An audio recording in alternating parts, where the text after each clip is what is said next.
Mike, thank you so much for talking to me today. How are you? How was your Christmas and New Year? Yeah, I mean, it's been great. It's obviously very relaxing. No drinking, not eating too much. But I've enjoyed my time with my family, really, and just chilling out. Yeah, definitely. And obviously, things have got a little bit worse here in terms of the pandemic in the UK and Europe in general. How is that? If has that affected your day-to-day training and day-to-day life at all? No, not really. I mean, I own my own gym, so I can come here and train whenever I want. I've got the keys. I mean, we've just got into Tier 4 now here in Manchester. So we've had to close our gym. But like I say, I'm lucky enough to have my own gym and I can still open up. But also, obviously, I still go to Liverpool and train every day with the lads and my coach and stuff. So as an elite athlete, and you're fighting to earn money, so we're allowed to still train. Yeah, and you must be pretty grateful, I suppose, or relieved that you're still able to compete. I mean, obviously UFC have got Fight Island, which obviously you've been to before and you're going to again.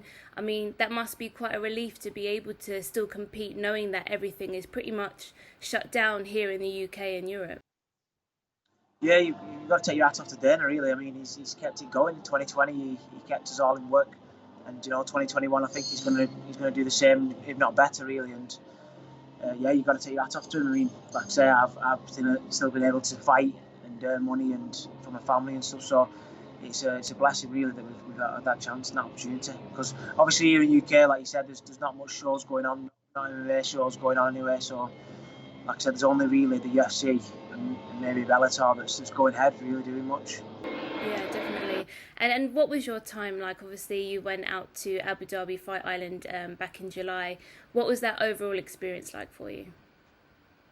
Yeah, I mean, obviously, you know, back then there was only like 100 athletes that probably could have been going onto the island, so it was a privilege to be able to go onto that island and do it, really. So yeah, it's a bucket list type thing.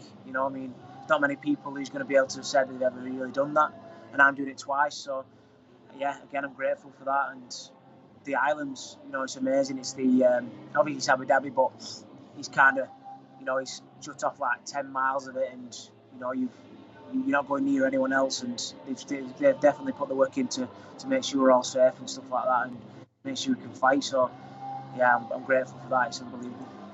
And last time you obviously had Darren Till headlining the card that you were on, and you also had your teammate Tom Aspinall making his debut as well. So what was it like having those guys with you, at Fight Island? How was the atmosphere?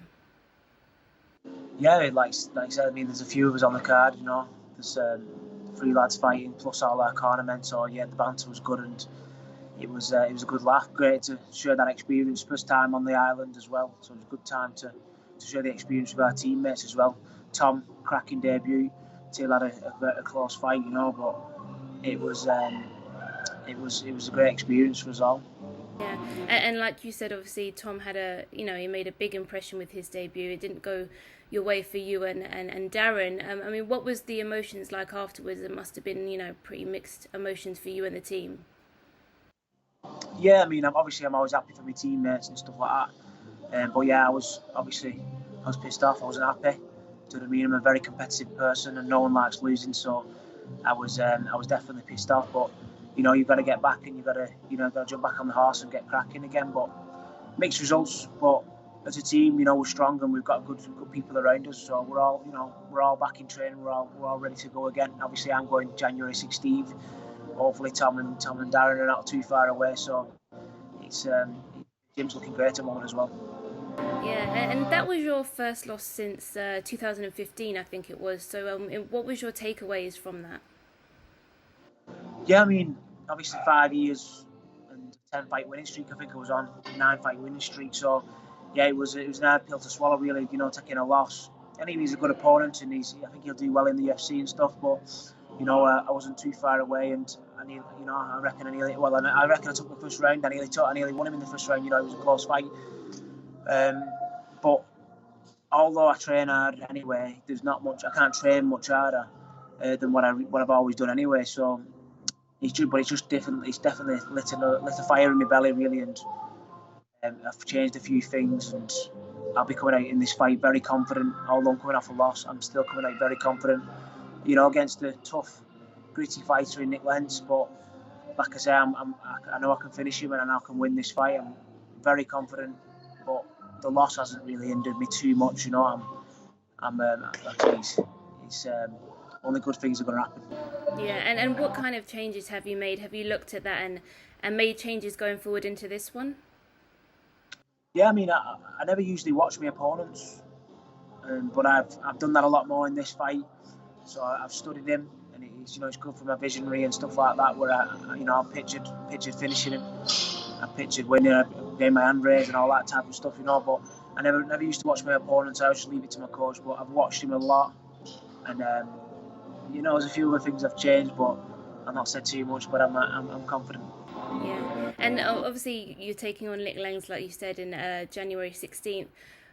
He's been in the UFC for a long time, and he made his return back to featherweight like this time last year. So what was your thoughts when they put his name forward to you? Yeah, Nik Lentz has been in the UFC since before I even started thinking about fighting. He was in 2009 he got in the UFC. I was still wrestling for Great Britain then. I wasn't even thinking about fighting. So yeah, he's definitely got experience and a lot of time in that octagon.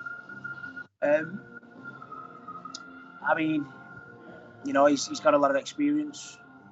Like I say, I'm confident. When they offered me the fight, I was surprised, obviously, because I'm coming off a loss.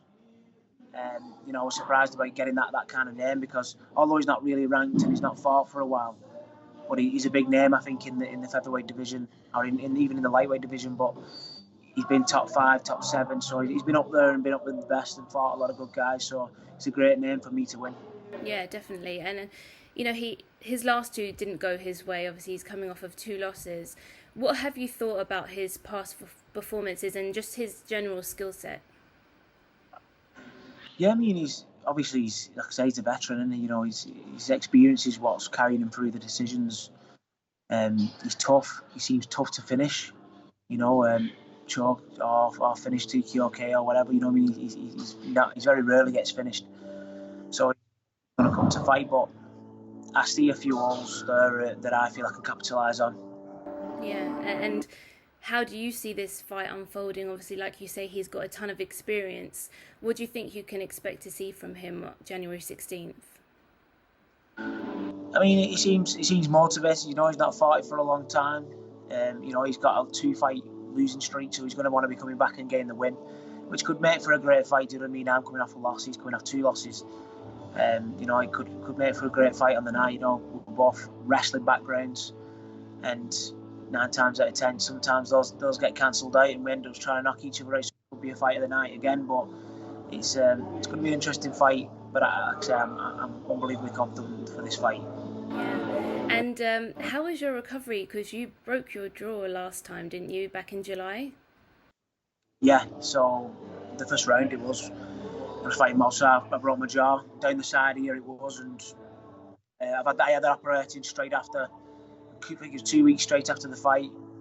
So I was operated on, and then I had to have 3 months recovery, which I'm recovered now. But I was training anyway. As soon as I had my operation on the Saturday, I was back in training on the Monday, jogging and doing bag and pad work. So I've not been unfit, and I've kept my weight down now. And so, like I say, I had to have 12 weeks off from contact, and then I was back to contact then. And like I say, I'm good to go, really. Yeah, nice. And who have you got coming with you to Abu Dhabi this time? My coach, Darren, and Terry Etten. Terry's like a pioneer of the mixed martial arts, especially UK. He's had a lot of fights in the UFC, and he's unbelievable. He's a legend, really. So it's great to have him in my corner, and obviously Colin.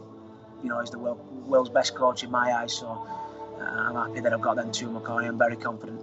Yeah, and do you feel a little bit at ease maybe, or you feel a little bit more confident knowing that you've been to Fight Island already, you know about the quarantining, the testing, you've been there already, you've done it? Does that kind of put you at ease knowing that you know what to expect this time around? Yeah, it does. I think it definitely goes in my favour, because originally I thought I was supposed to be fighting in Vegas, which would have been nice, but I think it goes in my favour, the fact that it's in Abu Dhabi. He's got to travel from America. I've been there before. I know all the quarantine situations, the COVID tests, and I know the ins and outs of it, so I think it'll go in my favour being in Abu Dhabi, really. Yeah, and headlining this card obviously is a really important featherweight matchup with Max Holloway and Calvin Kattar. What do you think about that main event, and obviously how do you see that playing out? I think it's a great match, I mean, they're both very good boxers, and but I think they're different kind of boxers. Max has got a lot of volume, he throws out a lot of shots, but Kattar's obviously got a lot of power too, so it's an interesting fight. I mean, I think Max is going to take it on decision. What do you think about Volkanovski, obviously the featherweight champion? How long do you see him holding on to the title, and what do you think about him as the champion? I think he's a great champion, I mean, right now he's very respectful, he's a great fighter. I don't see anyone beating him just yet. Do you know what I mean? I mean, I'd definitely like a pop at him one day, but I don't see anyone just beating him just yet. Max was his toughest fight, and obviously very controversial. But yeah, I think he'll hold on for it for a little longer. And before the UFC, you've obviously competed at higher weight classes before in the past. Do you ever see yourself moving up in weight, or do you see yourself staying at featherweight? Right now, I'm comfortable. I'm comfortable in featherweight. Do you know what I mean? I make weight fine. I don't have to do no baths. I don't have to do no saunas. I do it as natural as I possibly can. I'm lean, and like I say, I cut the weight right. It's a science, and I've got it down to a T really, due to all my wrestling career and things like that. I've always cut weight, so I understand how my body works, and I feel fine at featherweight. I feel strong at featherweight when I go into the cage, and I'm at the right weight. I feel right now. But when I think I'll feel if I need to move up eventually, but not just yet. Yeah. Okay, well, thank you so much for talking to me today. We really look forward to seeing your return to Fight Island in January. Yeah, thanks very much for having me on.